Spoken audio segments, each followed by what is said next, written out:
Jeudi 31 octobre, 17h, au péage de Saint-Arnoux, la gendarmerie a décidé de sortir le grand jeu. Un hélicoptère équipé de caméras dernier cri et bourré de technologie capable de retransmettre en direct les images à une patrouille au sol. Ok, on est parti, on va se mettre en place, donc on sera au point kilométrique 19. Conduite dangereuse, excès de vitesse ou encore dépassement hasardeux. Pour ce long week-end, l'un des plus dangereux de l'année, rien ne doit leur échapper. Cyril vient de repérer une belle anglaise noire qui slalome entre les voitures. Cabriolet, je sais pas quel type c'est, mais je pense qu'il fait de la merde. Dépassement à droite, circulation à gauche, vitesse excessive, les cumuls. Ça marche pas mal. On va se le faire, là. Aussitôt, le chauffard est pris en chasse par les gendarmes au sol, au volant d'un bolide de 265 chevaux. Ouais, c'est bien pris, on l'a en visu sur la vidéo, on part pour l'intercepter. C'est un cabriolet noir, immatriculé à l'étranger. Ouais, de BRI, véhicule intercepté. Le conducteur risque gros. 2 infractions qui correspondent à 6 mois de retrait de son permis. Mais l'homme est belge. C'est votre véhicule, monsieur ? Il va y échapper et s'en tire avec une grosse amende. L'adresse actuelle, elle est mentionnée sur le... Vous allez devoir vous acquitter des amendes. 180 € pour les deux. Je suivais une petite camionnette Peugeot, bon, elle n'a pas été repérée, mais moi bien. Donc ça doit être la voiture qui doit attirer l'attention. Des interventions comme ça, il y en aura des dizaines pendant ce long week-end, souvent plus musclés, parfois dramatiques. À la Toussaint, le péage de Saint-Arnoux est l'une des zones les plus fréquentées des routes françaises.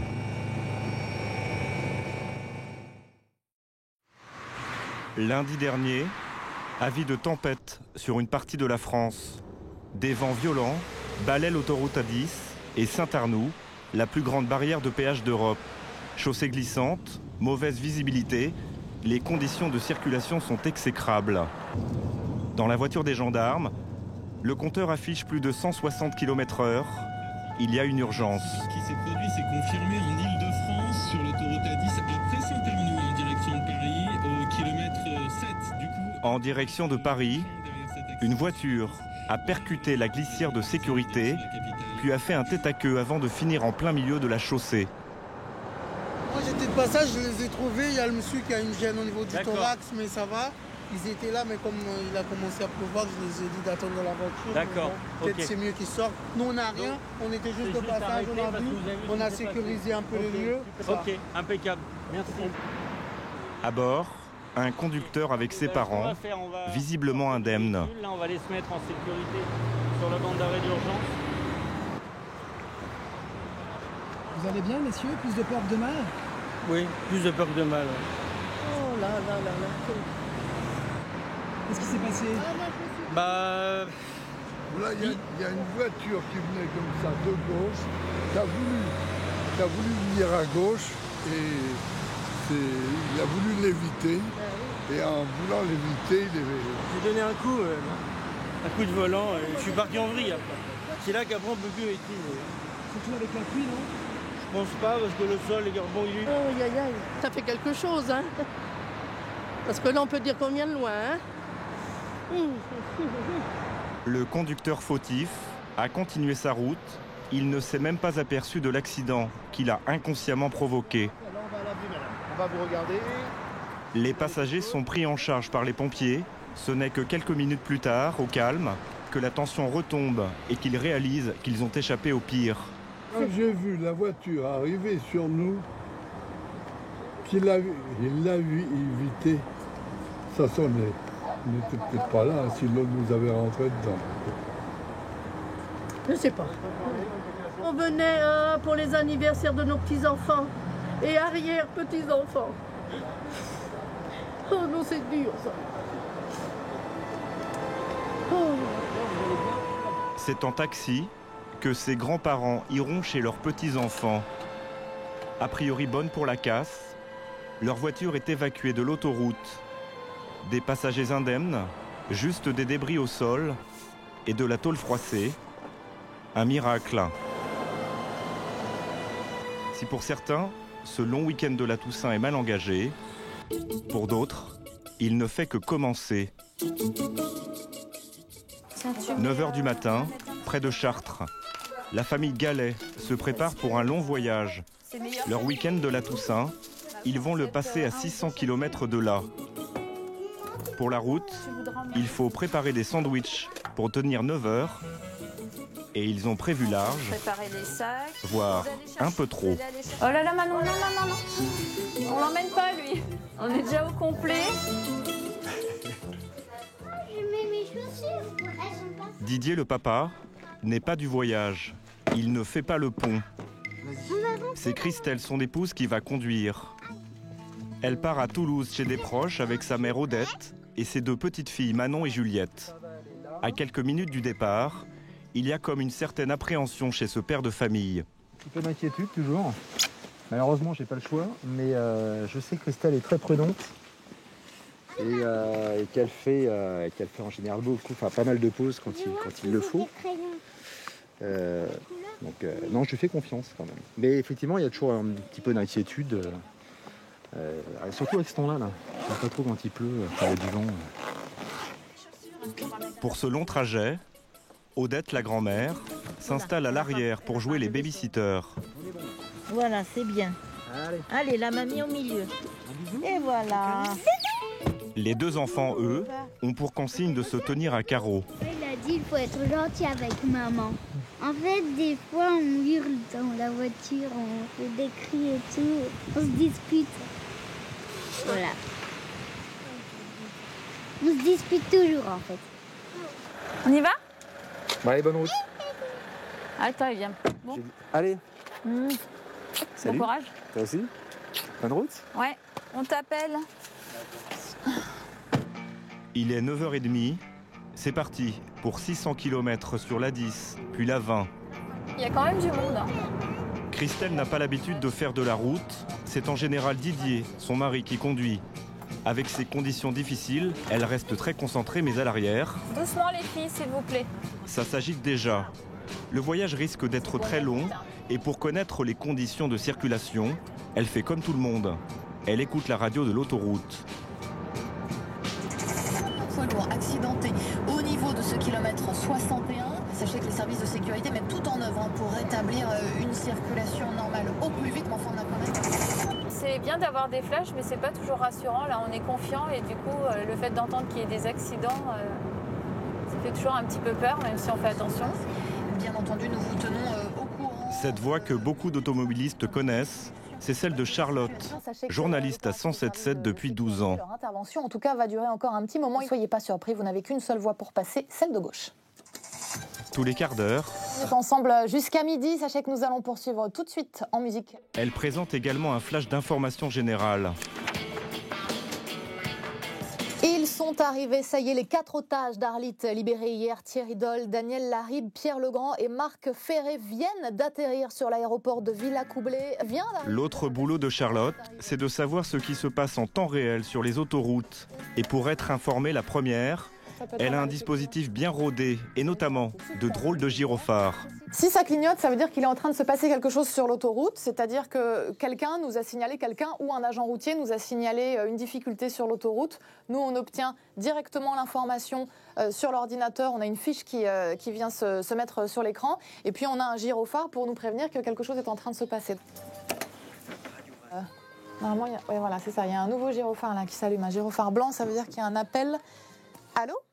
D'accord, ok. Bon, et ben ça marche. Charlotte ne passe pas seulement son temps en studio, dans sa tour de contrôle un peu spéciale. Elle est régulièrement sur le terrain. Là, on part sur l'autoroute, ça y est, c'est l'aventure. Son boulot, la pêche aux infos pour les automobilistes. Regarde ça. Regarde sur la voie de droite. Voilà, ça typiquement, ça peut être extrêmement dangereux. Là, on vient de rouler sur un rouleau de laine de verre. Dans ces cas-là, on passe un appel à la radio, on prévient, voilà, il y a eu un rouleau de laine de verre, on le donne tout de suite à l'antenne et l'auditeur l'a tout de suite dans son autoradio. Donc je propose qu'on le fasse maintenant parce que c'est pas la personne qui est au volant qui téléphone, c'est donc la personne qui tient la caméra qui va téléphoner pour prévenir qu'il y avait un rouleau de laine de verre au kilomètre 2 sur l'autoroute A10. cette autoroute A10 en direction du péage de Saint-Arnaud. Il y a un obstacle sur la chaussée, des gros morceaux de laine de verre qui peuvent franchement vous gêner, méfiez-vous. Voilà, donc là il s'est écoulé moins de 5 minutes entre le moment où on roule sur la laine de verre et le moment où l'information passe à l'antenne. Le contrat est respecté. Quelques kilomètres plus loin, Christelle et sa petite famille continuent tranquillement leur voyage, ou presque, car rapidement, le grand classique, le premier « j'ai faim » des enfants. L'estomac, il dit j'ai faim et en plus, il a un petit creux. C'est pas encore l'heure du midi là maintenant. Oui. Christelle a intérêt de prendre sur elle. La route est encore longue. Dans quelques kilomètres, elle s'arrêtera pour souffler. Pour d'autres, sur l'autoroute, le temps est compté. Pressés d'arriver, ils n'ont pas le choix. En milieu d'après-midi, l'équipe de Cyril patrouille tranquillement sur l'A10 en direction de Paris. Tout à coup, dans cette voiture noire, il constate une infraction. Un homme est en pleine lecture tout en traçant la route. J'étais totalement dossier ouvert sur le volant, en train de les consulter avec le kit main libre directement branché sur les oreilles. Donc des choses comme ça. C'est une infraction. C'est une infraction aussi grave que l'usage du téléphone portable. L'homme, un commercial qui se rend à Brest, doit immédiatement s'arrêter sur ordre de Cyril. Un contrôle de routine qui va vite prendre d'autres proportions. Nous présentez les papiers du véhicule, s'il vous plaît, et votre permis de conduire. Ouais, c'est à bord du véhicule. Non. Vous rentrez. Vous faites attention vous de ne pas rentrez. me pousser, là. Vous ne nous agressez pas non de ne pas me plus. pousser, monsieur. Vous faites attention aussi, ok? Parce que ça peut très mal se terminer. Oui, ça peut très mal se terminer. Qu'est-ce que vous avez? Vous restez à bord du véhicule. On va se calmer, monsieur, sinon on va vous mettre un ouvrage. Parce que moi, je vais vous dire une chose. Je suis commercial France. Vous allez vous calmer. Je me balade de Saint-Étienne à Brest, à Strasbourg, à Marseille. Vous allez vous calmer. Pourquoi? J'ai sorti un papier. Vous nous présentez les papiers du véhicule. Alors que je m'en vais à Paris, là. Vous nous présentez les papiers du véhicule et votre permis de conduire. Vous emmerdez qui? Les banlieues, vous y allez? Vous vous calmez tout de suite. On va vous relever l'outrage. Vous êtes bon pour emmerder les pauvres mecs comme moi. J'ai gagné 4 000 € par mois, vous faire chier et à faites attention, vous remontez à bord du véhicule. Je rentre pas dans le véhicule. À partir sur un autre sujet. On va rien partir. Là, vous vous calmez, ok? D'accord. Vous vous calmez. Lâchez-moi. Vous vous calmez ou ça va très bien, ça va très mal se passer. Dans le véhicule. Il y a rien. Vous nous présentez les papiers du véhicule. Rentrez dedans. Ok? Pourquoi vous compliquez les choses? Devant cet homme fou de rage, les gendarmes gardent leur contrôle. Dans votre véhicule. Alors maintenant, monsieur, on va faire la situation autrement. Au bout de longues minutes, le ton baisse d'un cran. Monsieur, les choses s'apaisent. Vous nous présentez les papiers du véhicule et votre permis, s'il vous plaît. Très franchement, ne vous étonnez pas de ce qui se passera dans les prochaines élections. Vu les comportements qu'on a aujourd'hui, il n'y a aucune équité vis-à-vis des honnêtes. Monsieur, partout, je vous en prie, si vous voulez vous en sortir le plus rapidement possible, présentez-nous vos papiers. Document du véhicule, la carte grise, attestation d'assurance et votre permis de conduire. Je peux vous dire, je ne sais même pas comment moi aujourd'hui j'ai encore mes 12 points. Parce qu'avec les radars qu'il y a partout sur les routes, et on se demande comment quelqu'un qui comme moi respecte les limitations. C'est la preuve, j'ai 12 points. Mais vous respectez les limitations, c'est une chose, mais les règles de bonne conduite, vous avez tout un code de la route. J'ai été pioché effectivement dans ces papiers. J'aurais pas dû le faire. Voilà. Vous vous arrêtez sur une aire de repos. C'est ça le principe. Mais c'est ce que je venais de faire, je venais de m'arrêter, je rangeais un papier. Mais qu'est-ce que vous préférez? Vous préférez faire payer pour les autres. D'accord. Okay. Là, c'est un avertissement, c'est une sanction pécuniaire. Vous êtes marié, monsieur? C'est pas assez pour regarder. À l'arrivée, ce commercial s'en tire plutôt bien. Juste une amende de 22 €.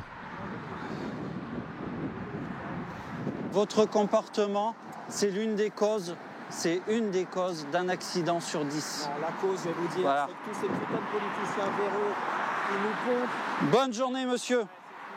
Mais visiblement énervé, il aurait pu prendre beaucoup plus cher. On aurait pu l'emmener au poste. On aurait sûrement... On était parti sur un simple rappel. On était parti pour faire de la prévention à la base. On ne voulait même pas le verbaliser. La preuve, je lui avais fait déjà signe via la vitre. Et c'était juste vraiment pour sensibiliser, parce qu'il était quand même un dossier ouvert sur le volant. Et ça arrive souvent des gens qui s'emportent comme ça? Bah, personnellement, c'est la première fois. C'est la première fois également. Ouais. Ce genre de contrôle, Pascal le routier fait tout pour les éviter. Les infractions au code de la route sont sous sa responsabilité, alors il doit se tenir à carreau. La route, c'est son gagne-pain, c'est toute sa vie. 30 ans de métier et 3 millions de kilomètres au compteur. On sait à peu près où on va, mais comment vous dire ça? Un coup on est sur Lille, un coup on est sur Marseille, un coup on est sur Bordeaux, un coup on va de partout, quoi. C'est jamais la même chose.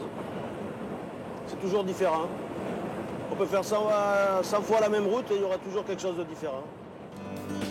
Ce mercredi 30 octobre, Pascal a une longue route. Il doit livrer d'ici demain matin sa marchandise dans le sud-ouest de la France. Au bout de quelques heures, ça ne se présente pas très bien.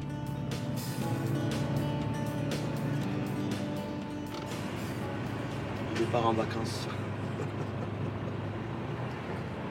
Demain, ce sont les grands départs. Il y a déjà du monde sur l'A10. Il doit rester très concentré. Il faut avoir les yeux de partout, à droite, à gauche, au milieu, devant, derrière. Quand il n'y a personne, il y a moins de stress. Pascal roule avec un camion chargé à ras-bord de produits cosmétiques. Sa hantise, un coup de frein, juste devant lui. Pour les distances de freinage, plus on est chargé lourd, plus c'est long à s'arrêter. Vous avez la hauteur du chargement, là, comme vous avez vu, là, que c'est sur 2 étages. Si vous prenez un virage trop vite, hop. Concernant la route, ça ne bouge pas, 180 km de ralentissement cumulé. En cette période de week-end de la Toussaint, celui des familles, des millions d'automobilistes vont se croiser sur les routes. Pascal, lui, sera loin de ses proches. Routier, une vie de sacrifice. Ah, la vie de famille, c'est... La vie de famille. Ça passe très vite, la vie. Et les enfants, ils grandissent très vite. Vous regrettez un peu de ne pas les avoir vus comme vous auriez aimé? Ah, des fois, oui. C'est plus ma femme qui a géré la vie de mes filles. Une fois de plus, il ne dormira pas chez lui ce soir, mais sur le prochain parking, s'il y a de la place. Complet. Complet pour vous? Ah oui, regardez, c'est marqué. 1 km complet. On va aller voir, on ne sait jamais s'il y a une place de libre. À la veille des grands départs, les aires de repos sont prises d'assaut. Si Pascal ne trouve pas de place sur ce parking, il devra faire plus de 50 km supplémentaires. On va voir là-bas s'il y a de la place. S'il n'y a pas de place, on verra là-bas. Je me mettrai derrière. Regardez, pas le roi du pétrole. Pascal a finalement de la chance. C'est pas la classe, ça? Eh? Ouais, il y en a même une autre là-bas. Mais je vais aller là-bas parce que là, c'est un frigo. C'est-à-dire? Ça fait du bruit, un frigo. Un camion frigorifique, ça... Toute la nuit, ça fait brrrr. Et puis ça vous réveille toutes les 5 minutes. Et voilà. À peine arrivé... Tu regardes la télé? Le même rituel. Ah, tu es en train de manger? Ben, c'est bien. Un coup de fil à sa famille. Bon, je vais aller prendre ma douche et puis après je vais manger. Oh, je te fais un gros bisou. Allez, un gros bisou à tous les deux. Bisous, ciao. Il a maintenant 9 heures devant lui, avant de reprendre la route. Debout depuis l'aube, Pascal n'a qu'une seule envie, prendre une bonne douche. Bonjour. Oh, une douche, s'il vous plaît. Merci.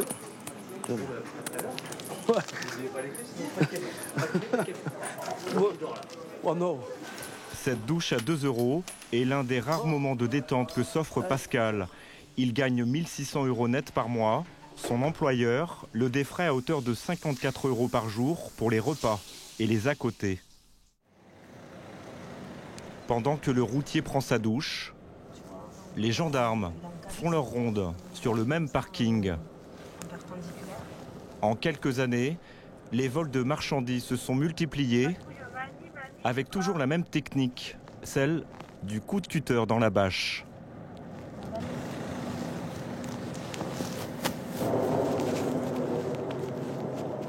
Vraiment d'explicatif. Ça, c'est quoi, ça, par exemple? Donc là, en fait, c'est une bâche qui a été réparée, on le voit bien. Il y a une bande qui a été rajoutée, certainement une bâche qui a été qui a été découpé. Donc ils coupent ça à l'aide d'un cutter ou d'un couteau, ils regardent le chargement qu'il y a à l'intérieur et si éventuellement ça les intéresse, là à ce moment-là ils vont piquer le chargement, quoi. Et on en voit beaucoup sur beaucoup de camions, ça? Oh, quasiment tous les camions, ouais. Ouais. Tous les bâchers, ouais, quasiment, ouais. Les rondes des gendarmes rassurent les routiers comme Pascal. Tout va bien? C'est Ouais. bien fermé? Non, bah, c'est bien. Vous n'avez rien vu de suspect? Non. Non. Monsieur. Bonsoir. Pas de gens qui tournent, un peu bizarre, non? Rien. Bon, ok. Merci. Bonsoir. Bonsoir. Rassuré, Pascal se retire dans ses appartements. Du moins, dans sa cabine d'à peine 2 mètres carrés. Une couchette sommaire et là encore un autre rituel. Pascal se connecte sur son ordinateur grâce à son téléphone portable. Voilà, on va voir s'il n'y a pas des petits messages. Voilà.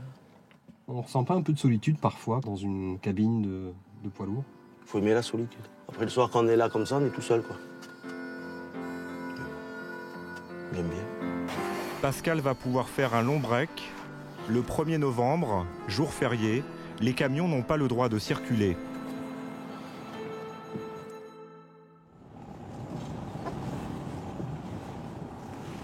Le lendemain matin, sur le bord de l'autoroute, Cyril et son collègue vont faire une surprenante découverte.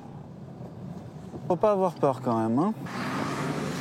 L'A10 a pris des airs de camping municipal.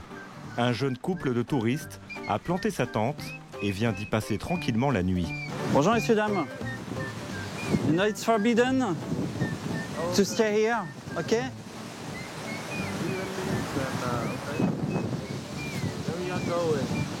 Where do you go to? To the Netherlands. By feet? Autostop? By hitchhiking. Sorry? By hitchhiking, like this. Le touriste semble interloqué par le franglais du gendarme. When do you leave this place? Soon. Because you can't stay here, okay? It's forbidden. Okay. Okay? You have to leave this place, okay? Thank you. It is for your security, okay? You understand? I understand. There is a lot of stall, aggression. Okay. Okay? You can stay here. Okay. Okay? Thank you. Ce touriste a finalement compris qu'il doit décamper et vite. Mais sur l'autoroute, les rencontres sont souvent plus dramatiques qu'excentriques. Au centre de contrôle de Saint-Arnoult, un automobiliste vient de signaler la présence d'un piéton sur les voies. Un phénomène assez fréquent. Promeneurs, cyclistes qui frôlent des voitures roulant à 130 km/h et plus incroyable, des personnes en fauteuil roulant qui slaloment dans les embouteillages. Voici l'homme qui marchait sur le bas-côté. Lorsque les gendarmes sont arrivés, il a voulu prendre la fuite en traversant les voies.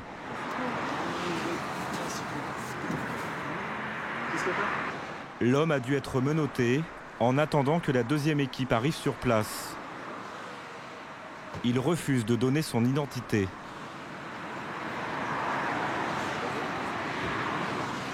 Il est sans papier, il a essayé de se tirer à travers les voies. Donc je l'ai chopé, il n'a pas voulu cesser interpeller.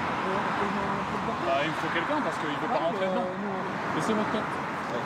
Le bracelet, ils sont... L'homme n'a pas de papier sur lui, pas de moyen de transport, pas d'adresse. Il semble complètement perdu. Apparemment, cela faisait longtemps qu'il marchait le long de l'A10. Les gendarmes l'emmènent pour l'interroger. Vous venez d'où? Paris. Il vient de Paris à pied. Les gendarmes n'en reviennent pas. Il vient de parcourir plus de 50 km à pied sur la bande d'arrêt d'urgence. On va plus se faire écraser par n'importe qui, surtout les poids lourds qui passent sur les premières voies, les voitures, etc.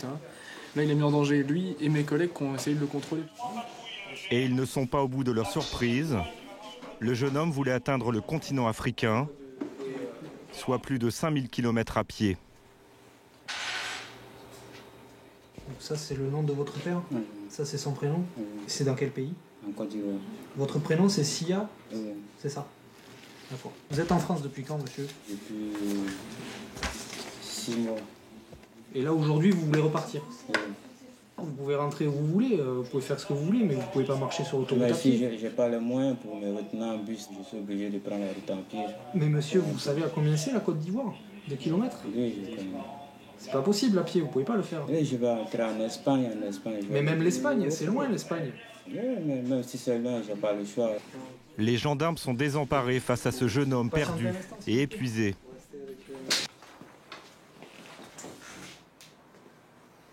Je dors dehors depuis 6 mois, je suis dehors, je ramasse des mégots de cigarettes pour fumer. Et pour me trouver de quoi manger, c'est tout un problème. Je n'ai pas d'emploi, rien. Si je reste comme ça, je vais finir toute ma vie à Paris. On est arrivé de la France, tout le temps, on croit qu'une fois étant en France, tout ça allait aller pour nous. Et on est arrivé en France, c'est encore une merde plus que l'Afrique même encore. Donc mieux vaut entrer chez nous. Circuler à pied sur l'autoroute est un délit passible d'une amende de 11 €. Le jeune homme, lui, ne sera pas verbalisé. Il n'a que 5,85 € en poche. Les gendarmes vont donc prendre ses empreintes et son nom, sans aucune certitude sur sa réelle identité. Détendez bien votre poignet. Pour ne pas que l'homme récidive, les gendarmes lui proposent de le déposer à la gare direction Paris. Sur place, une association devrait lui venir en aide. Mais l'homme s'obstine. Il veut coûte que coûte continuer à pied sur l'autoroute, destination Abidjan, la capitale économique de la Côte d'Ivoire. Et tu veux qu'il va passer la nuit à la gare routière. Vous êtes gendarme, vous réfléchissez, qu'est-ce que ça signifie? Ça signifie quoi? Vous voulez quoi? Que je vous garde ici? Je peux pas vous garder ici. Moi, il fallait me laisser rentrer chez moi sans aussi ça. Non, ici c'est pas possible, on marche pas sur l'autoroute. C'est pas possible. Pourquoi on marche pas sur l'autoroute? Parce que c'est interdit. Pourquoi c'est interdit? Qui a interdit ça? C'est pas logique votre conversation. Oh, c'est ça. Oh. Qui interdit, c'est pas moi, d'accord? C'est interdit de marcher sur l'autoroute. C'est n'importe quoi. Une heure. Incompréhension. Le vagabond ne peut pas reprendre sa route. Il doit retourner à Paris. Mais le fera-t-il vraiment? Le périple de cet homme s'est transformé en véritable chemin de croix, alors qu'il croyait atteindre la terre promise, le pays de l'opulence. L'opulence sur l'autoroute, il y a un endroit qui la symbolise. Aire de Brie-sous-Forges, à quelques kilomètres de Saint-Arnoux. Ce matin, Roxane, la vendeuse de cette station-service, a une mission bien précise, vérifier le stock de provisions. Et c'est dans la réserve, le centre névralgique, que tout se passe.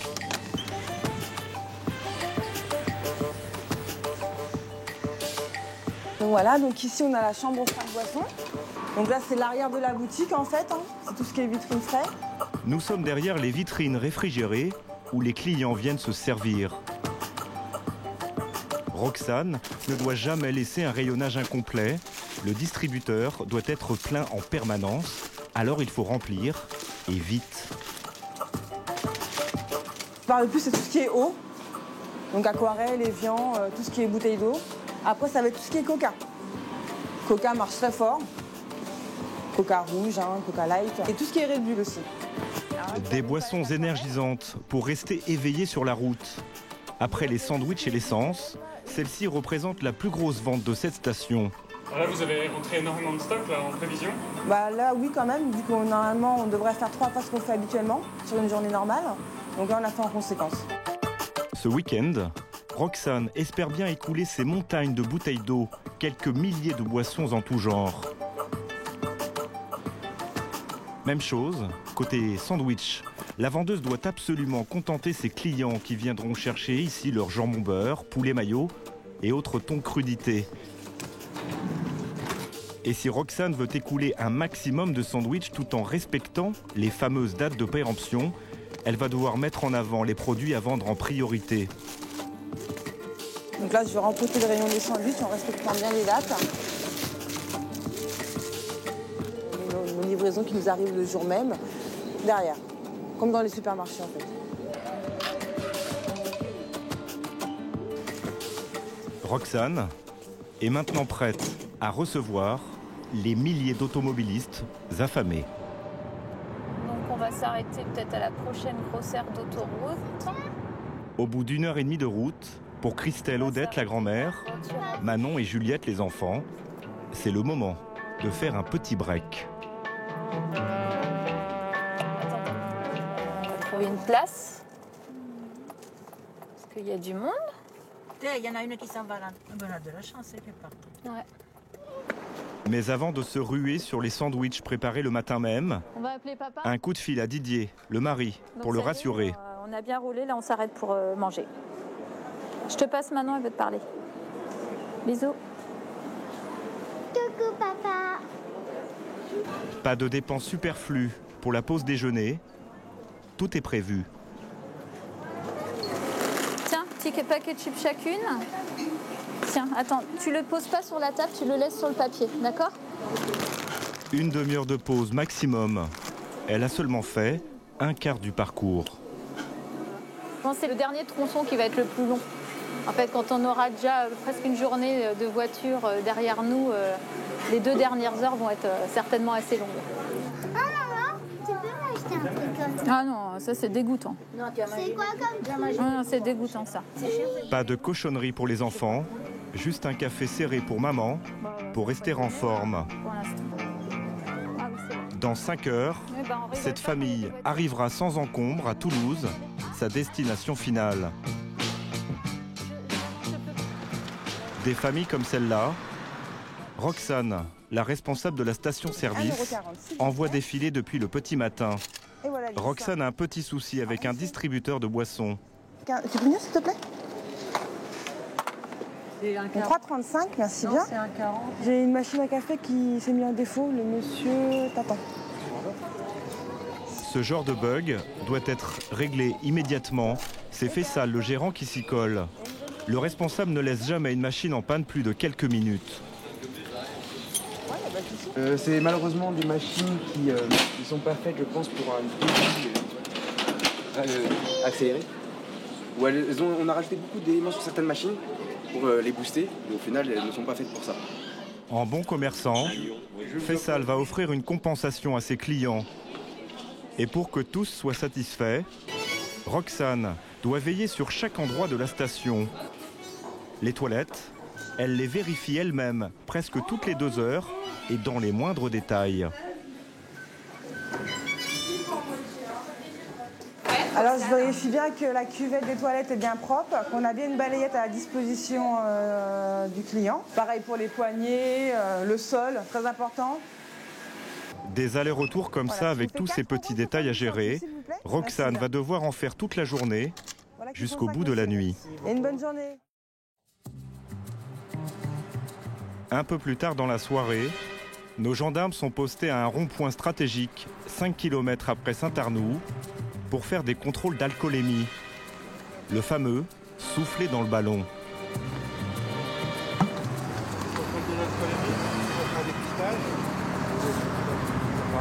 Souffler dans l'appareil. Voilà. C'est bon. Merci. 0.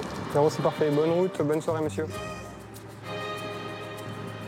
Rien à signaler pour tous ces automobilistes. C'est bon, allez-y. 0, c'est parfait. Bonne route, bonne soirée, monsieur. Mais quelques mètres plus loin, de l'autre côté du rond-point, il y a visiblement un gros problème. Il est tout seul là-bas?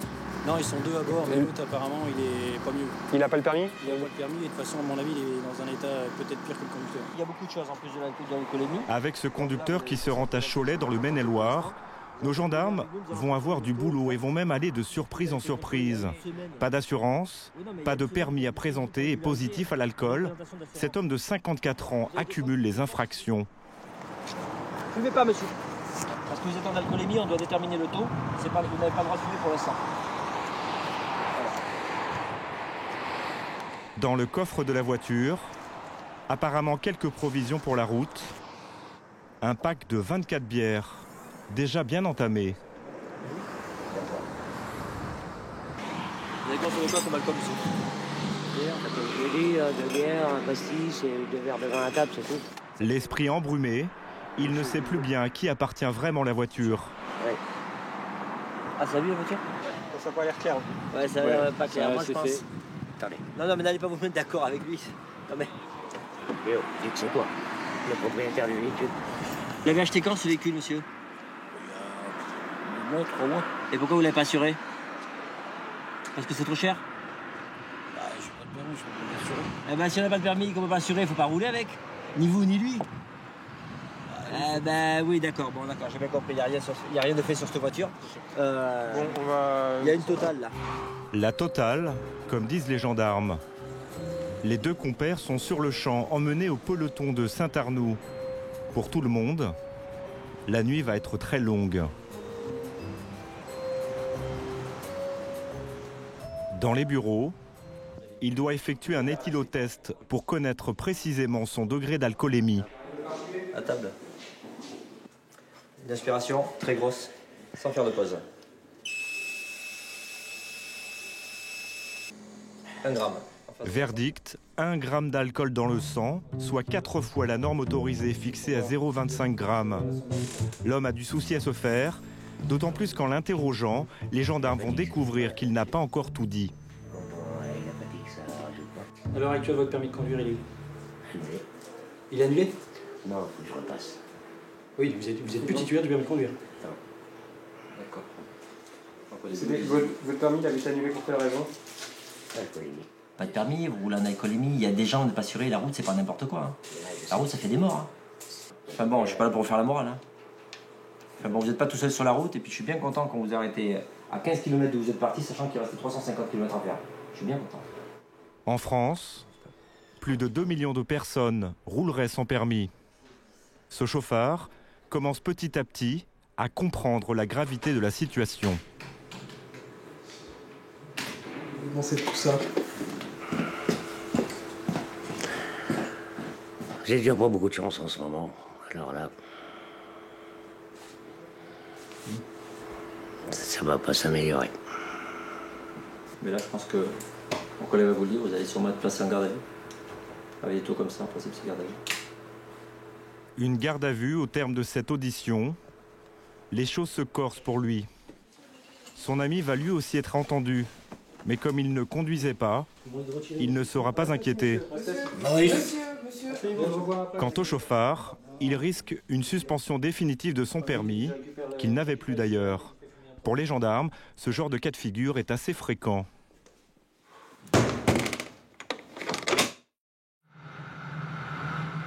Sur l'autoroute, les hommes en jaune, eux aussi, en voient de toutes les couleurs.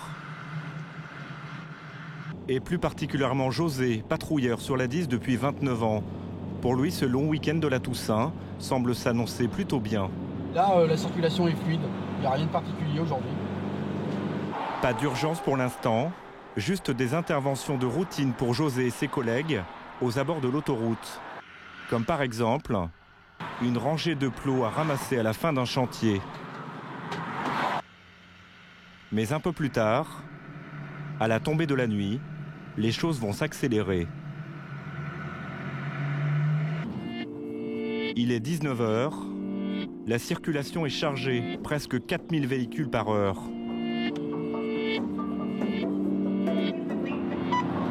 D'accord, bah écoute, là on est au pic à 6 plus 600, je prends sur place. La radio vient de l'informer qu'un vélo s'est décroché d'un véhicule roulant vers la province. Il arrive sur place. Oh là là, là c'est chaud. Qu'est-ce qui se passe? Là on voit des morceaux de débris sur la chaussée, des morceaux de fer qu'il va falloir que j'aille récupérer maintenant, quoi. Oui, José, je t'écoute. Il y a pas mal de débris sur V1, V2, V3. Là il y a un fort trafic. Je vais essayer de récupérer déjà le maximum et ce qui est le plus gros. Ok. Ce que va faire José est extrêmement périlleux. Sans quitter les voitures du regard, il va devoir traverser les voies 1 et 2 pour atteindre ces débris. Ici, un bout de ferraille. Et là-bas, il a repéré un morceau de pare-choc.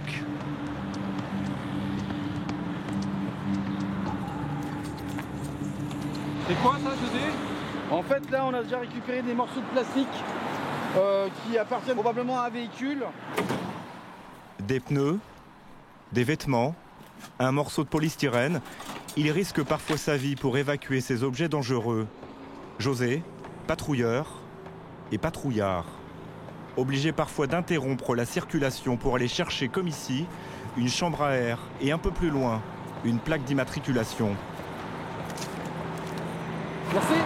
Une intervention à haut risque qui donne des sueurs froides aux patrouilleurs qui travaillent seuls. Pendant son service, l'homme garde en permanence les yeux rivés sur les voies. C'est délicat, hein, ces moments-là. Là. C'est très très délicat. Et en fait, vous avez vu, ça a provoqué un ralentissement. Il y avait mon camion en protection. Les véhicules m'ont tous facilité la tâche pour que j'intervienne dans les meilleures conditions. Quelques mètres plus loin, le patrouilleur va enfin trouver le fameux vélo, ou plutôt les vélos. Ils sont complètement détruits. En fait, leur chute sur la voie a provoqué une sacrée pagaille. Une voiture les a percutés.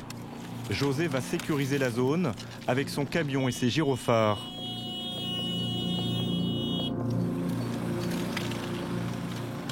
« 300 mètres plus loin, voici la voiture qui a percuté les vélos. Elle n'a plus de plaque d'immatriculation et à l'arrière, un pneu crevé. À l'avant, le bas du pare-choc a été arraché. Les gendarmes viennent d'arriver sur place. Alors j'explique, le monsieur a perdu les vélos, d'accord ? D'accord. La personne a roulé dessus, ils sont en train d'établir le constat. D'accord. Ça s'est fait, d'accord ? Ok, il n'y a pas de souci. J'ai passé le dépannage, le cas est stabilisé, donc il va plus en compte. Il n'y a pas de blessés ? Non, rien du tout, les pompiers sont passés, ils sont partis. Nickel, voilà. Nickel, ok. La place est propre, il n'y a pas de coupure de voie, nickel. Nickel, très bien, très bien. Bonjour. Les vélos étaient accrochés à l'arrière de cette voiture grise. Son propriétaire était pourtant persuadé de les avoir bien attachés. En fait, vous avez contrôlé tout nickel ? Enfin, le serrage des vélos, tout ça ? On croyait. Ouais. Ouais. Enfin, en même temps, ça arrive aussi. Hein. Des fois, les sangles, elles sont vieilles, elles se détendent un peu. Pour les propriétaires de la voiture endommagée, cette fois, le week-end s'arrête là. Vous partir en vacances ? En week-end. Eh ouais, c'est fichu. Et pour les propriétaires des vélos, ils devront en acheter d'autres. Charlotte, la journaliste de 107.7 en fin de service, était dans les parages. Allez, c'est bon. On n'y voit que dalle par contre. Hein. Et justement, elle passe devant l'incident des deux vélos. Peut-être un dernier reportage pour la route. Ça va, ça y a pas eu trop de...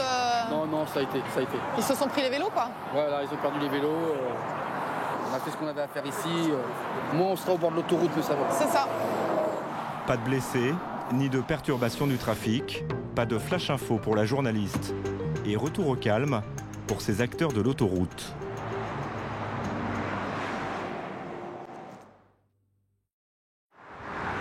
Le lendemain, la circulation est plutôt fluide aux abords du péage de Saint-Arnoux. Mais nouvelle intervention de Cyril le gendarme et de son équipier. Une opération de routine, une fois de plus des automobilistes qui ont oublié le b.a.-ba côté sécurité. Un gilet fluorescent, voilà. Un coffre de voiture vidé à la va-vite, avec des bagages déchargés un peu n'importe comment. Je vois que vous avez de beaux gilets fluorescents dans la portière. Ce serait plus utile sur vous que pour habiller la portière. Mais ce qui les a vraiment mis en alerte, c'est ce retraité qui changeait sa roue un peu trop proche des voitures qui le frôlent. Le pneu de la berline a éclaté. Les vacances se terminent mal. Pour accélérer le mouvement, les gendarmes vont prendre les choses en main. On n'est pas forcément que là pour faire la répression, la prévention, tout ça. Là, ça va nous prendre quelques minutes et puis...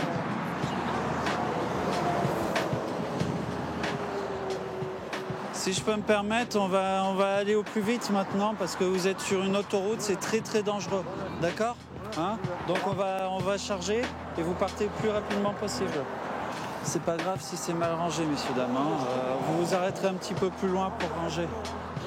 D'accord ? Merci et je vous dis à plus tard. Je vous en prie. Sur une autoroute, l'espérance de vie d'un piéton est d'à peine 20 minutes. Pour ce couple de retraités, le voyage se terminera néanmoins sans encombre. Pour les gendarmes, une longue journée s'achève. Mais ce soir, ils sont d'astreinte, loin de leur famille. Et c'est dans cette petite pièce au confort rudimentaire qu'ils vont passer la nuit. Un bref moment de répit. Petit repos, on va dormir d'un seul œil. On va essayer du moins de se reposer un maximum. Et puis de toute façon, on verra. Dans à peine quelques heures, ils seront de nouveau sur le pont. Car le péage de Saint-Arnoult, lui, ne dort jamais. Ce week-end de la Toussaint, 300 000 véhicules ont franchi ces barrières.